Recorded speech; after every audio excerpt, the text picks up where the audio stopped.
Hey everybody, no, I'm not good at intros. I don't think anybody's good at intros or outros, so I'm just gonna say hi. So today's Monday video, I'm going to tell you about why I almost dropped out of high school. I have my notes so I can keep the timeline straight of what's going on, what I'm gonna tell you. So bear with me if I'm looking down a lot, I apologize. In the future, I'm gonna try and do better. Anyway, so this story is all true. It's based upon my crazy medical issue I've been facing for the past almost a year, and it is something I struggle with daily, and it is a very personal story of something I'm still dealing with, so please just have a little respect for that. Let's just start a little bit of a backstory. Ever since I can remember, I've always had these headaches. I think the first time I ever got a headache, I was like 7 or 8 years old, and I'm 18 now, so it's been about 10 years since I've started getting headaches, and when I was younger they weren't a very regular thing, but as I grew older they became very frequent, and that was started about 6th grade. I started getting them about 2 or 3 times a week, and they could last anything from a few hours to a few days of constant headaches, but nothing too serious that I couldn't ever handle. I'd always take some pain relievers and it would go away. I would occasionally get these migraines, and those didn't start happening until high school, but like I said, I still was able to deal with them, just painkillers and sleep or something, you know, and they would go away just fine. Anyway, fast forward to 2nd semester, my senior year, 5 months before I graduated high school. So here's how my 2nd semester went down. January, we started the new semester. I had 4 weeks. We were just starting to get into these new classes, the new teachers, new student arrangement. Deadlines were coming up for the career program I was in and all that kind of stuff. As we were doing that, the first week of February, my great-grandpa died, so we drove up to Oregon. That took up a few days. The funeral, we were there an extra 2 days or something, and then we drove home. So we were gone a week. We missed a week of school the first week of February, and then the week we came back, our whole family ended up getting the flu, so we missed another week. So January, 4 weeks of school, missed 2, and then we were healthy enough and I was able to go back to school. So I went back to school for a week, and that was it. I never went back after that. One morning, I was laying in bed. I woke up with the world swimming. Like I felt like I was on the ocean. I opened my eyes and everything was just moving constantly. Like I couldn't focus. My head was throbbing. I tried to sit up and I couldn't. My head felt like a mallet was constantly hitting it, just the back of the head and in my eye. It was dark, so I couldn't see anything, and it was the worst pain I've ever felt. And I couldn't get up and I couldn't tell my mom. So I had to text my mom, and I was blindly texting her, telling her my head's swimming, I can't see anything, I can't get up, I'm not going to school kind of thing. I took ibuprofen, and then a couple hours later I took Tylenol, and I went back and forth all day on those, trying to make the pain go away, and it did nothing. So after a few days of this, we finally called the doctor and we were like, something's wrong, we gotta talk to you. So we scheduled an appointment for the next week. So then we go in and we talk to her about the different possibilities. What is this? I was describing the pain. She prescribed me new medication. I was to stop every other kind of thing I'd taken and start on this new one. And we took it for another few days and it did nothing. And even overlapping other painkillers, and it still did nothing. We decided, okay, there's something wrong. So we went and we got an MRI. We got the MRI, which is magnetic resonance imaging, is that right?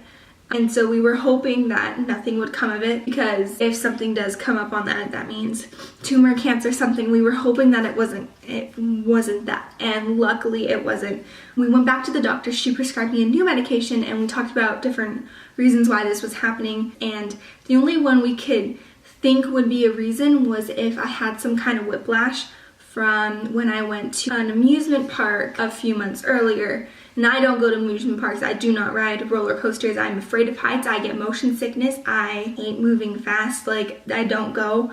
My friend convinced me to go on these, tricked me onto going into upside down ones or whatever. The only thing we could think of is that had to have done something to my neck, to the brainstem around there, to cause these pains. So that was the only conclusion we could come up with. It was not the reason necessarily. We don't know the reason. That's just what we've decided to go on as the reason to take further steps into the healing process. So after that, she prescribed me to do physical therapy, to take these new medications, and she signed this paperwork that would allow me to do home hospital study. So by now it was March. So February, it was like the 2nd week of March by the time we were deciding what else all this. So I start physical therapy, and during this time I just missed another 30 days of school, and I was so behind. I had a few more months until graduation, and I wanted to graduate. I didn't want to take a GED test because I'd worked so hard in all these classes. I went to right now, it's the top 2 schools in California. So it's a very difficult school, and I didn't want to spend all that time and energy and hours into trying to graduate from this really great school to not be able to. So we were looking at all these different possibilities, like what if I did an independent study to graduate, what if I did GED tests, all this kind of stuff. And luckily the school said, since you're injured, if you get a doctor's note, you can do home hospital studies, which is like independent study, but it's a much easier workload because you are physically injured. It's for kids who have to do surgeries or, things like that. And in my case, I couldn't get out of bed most days, so that's what we did. So I started that. By the time that happened, it was April. So I started physical therapy, and I started home hospital independent study. So I was doing those things. During the month of March, I went through 5 different prescription medications, and none of them worked. So I stopped taking all medications together because ibuprofen, Tylenol, those 5 other medications didn't work, Excedrin didn't work, nothing was killing the pain. So I just kind of gave up, and I was like, I'm just dealing with this. I'm just gonna take the pain myself because I don't want to have all these medications in me messing with my liver and stuff. I don't want to have all those side effects of those medications. You can't double up on some of them without having major issues, so I just stopped them all together. And so that was all happening in March, and by then is when my doctor decided, yeah, you can't go to school. She signed the paperwork so I could do home hospital study, and I started doing physical therapy to strengthen my shoulders and my neck. Nothing was really working. Physical therapy was helping, and it was helping me strengthen because I have really weak shoulders. My shoulder blades are misaligned, so like your spine's right here, so my shoulder blades are kind of like that because I hunch forward because I'm always working on school or holding a backpack or something. And specifically my left one is pulled down more because that's where I would carry my purse, which I had all my textbooks and stuff in. So my left one was pulled down, my right one is misaligned. So we were trying to realign that and strengthen my upper body so I could hold my head properly. I was told I couldn't sleep on my stomach or my sides anymore. I had to sleep on my back. I have a special bamboo pillow, which is helps my head. And during this whole time, we decided, maybe we should get your eyes checked also, just because we don't want to have all these issues and it just be your eyes. So I get my eyes checked, and their words were, you have perfect vision, but your eyes are stressed, so we're giving you glasses. And I was like, what the heck does that mean? I have perfect vision, but I need glasses. Basically, I think what they were saying is, you have perfect vision, you can see everything fine, but because you overuse your eyes so much, your eyes are too tired to work on their own, so we're giving you these glasses to help your eyes relax so they don't work as hard. So those didn't help. They ended up making things worse. I honestly think they gave me the wrong prescription because they made me so dizzy I couldn't see anything. And I'd only use those for when I was doing schoolwork. The home hospital study, thank goodness they looked at my credits and they realized the only classes I had to take were English, semester 2, and econ. Basically, I felt like I was in IB English. I was in honors-like classes. This school, the normal classes were equivalent to honors classes at a different school.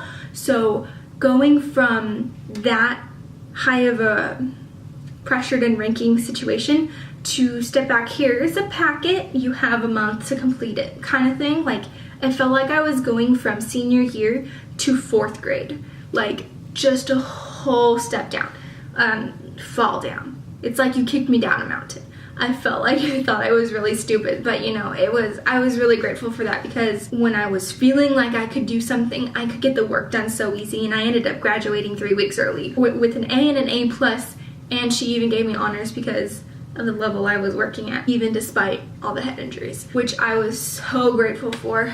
And throughout this whole situation, the one thing that was the worst was how other people treated me. I was in all this kind of physical pain. I have dealt previously with mental illness, with depression and anxiety and other things, and I was dealing with all this pain, and I was dealing with it all at once, and I felt very alone, and I was depending on my friends, the ones that I had grown up with, that I had known for years, to be my anchor, to be like, yeah, it's okay, we're here for you, but no. these people, they knew me well enough to know that I deal with anxiety and depression on the daily. They know I have these problems, but when it came time to this, they decided I was lying. They decided I was faking it and that I was having senioritis and that I just didn't want to go to school and I was ruining my future because I couldn't suck up the pain and get my butt to school. They said this to me while I was sitting in agony on my bed. And I was just appalled because I'm alone in this. No one understands what I was going through. No one still understands what I'm going through. And the people I would rely and risk my life for decided to say, no, you're wrong, you're lying, the doctors are wrong, the doctors are lying. That hurt more than any kind of physical pain I was in, to have that kind of betrayal. And it was like these people decided to pour salt on an open wound. It is the worst feeling to have someone betray you like that. And it could make me cry right now if I continue to think about it. Throughout this whole thing is I decided to have a different outlook on this whole situation as I was going through it. There's a quote that says, when you can't control what's happening, challenge yourself to control the way you respond to what's happening. That's where your power is. And I had to do that. I realized I can't make this go away, but I can't let it control my life and keep me in bed the rest of my life. I have to, at some point, say, I'm taking back my life and I'm just gonna try. And I did. That's how I'm standing here today. Is I still have pain, I still have headaches every single day, but I don't let those things stop me. You can't control what's happening to you, but you can control how you react to it. So I just decided to take on the outlook of God's in control, and whatever's happening, something good is going to come out of it in the end. And I'm still waiting for a happy ending or something I can realize what happened, though it sucked, it also was a good thing. So I'm still waiting for that, but I know it's coming. Marilyn Monroe said, I believe everything happens for a reason. People change so you can learn to let go. Things go wrong so that you can appreciate them when they're right. You believe lies so you can learn to trust no one but yourself, and sometimes good things fall apart so better things can fall together. And that is so true, especially in my case, because life isn't perfect, and as things were falling apart, I felt like I was losing a hold on everything, but I also realized that better things come out of it. During this whole time I was having all these medical issues, my family was moving. My siblings were homeschooled, so while I was at home, I could make sure they weren't getting into trouble while my mom packed up the house. We were moving so many states away, so having these people turn on me has allowed me to be like, okay, I don't have to worry about not having friends when obviously you weren't true ones. And I've been able to learn that no matter what other people say about me, I know the truth about me. And so those little things, Marilyn Monroe is so right in what she said, that life isn't perfect and it's not supposed to be. During all these struggles and trials in your life, these lessons are so you can learn yourself and so that you can find yourself and be better in the world. My life right now is crazy. I can't remember the last time I went without a headache. I constantly have one. I have one right now. But the one thing that I have taught myself over and over and over, and that has stuck with me this entire time, is to have hope. To hope that it will get better. And so far it has. From where I was 11 months ago, 10 months ago, to where I am now is a huge difference. As you can tell, I stand, I can walk, I can turn around without falling over. 10 months ago, I would not have been able to even sit up from my bed. To have hope that recovery is coming, though it's slow, it is still happening. And someday, whether it's in this life or the next, I will be healed. And I'm very grateful that it's not worse. So this week, I'm focusing on hope and have positive outlooks during dark situations, during stressful times. I know it's hard, but I know it's also worth it. So many people go through so many struggles, and I know what it's like. If any of you have any other kind of similar struggles or are going through a hard time or just trying to accept yourself even though everyone's telling you you're wrong, just have hope. I'm here for you. Thank you so much for watching. Please subscribe and come back. I have a video coming up every Thursday and Monday. So yeah, please check in for that. Bye guys.